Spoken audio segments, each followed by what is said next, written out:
జనములు నీలోంచి వచ్చినట్టుగా నేను నియమిస్తున్నాను, నీకు సంతాన వృద్ధి కలుగజేస్తాను.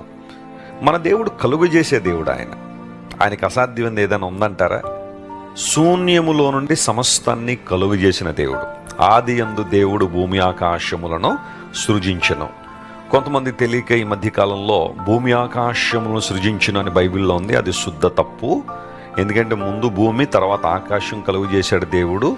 స్పేస్ లేకుండా భూమి ఎక్కడ కలుగుద్ది అని మాట్లాడేవాళ్ళు కొంతమంది ఉండుండొచ్చు. ఈ ప్రశ్న ఎప్పటి నుంచే కదా, ఎప్పటి నుంచో అడుగుతున్నారు. తెలుగు బైబిల్లో ట్రాన్స్లేషన్ కోసం, సౌలభ్యం కోసం భూమి ఆకాశములు అనే ఆ మాటను వాడారు. కానీ హిబ్రూలో కానీ లేదా ఇంగ్లీష్లో కానీ మనం చూస్తే in the beginning God created heavens and earth అనే మాట ఉంటుంది. ముందు ఆకాశము, భూమి.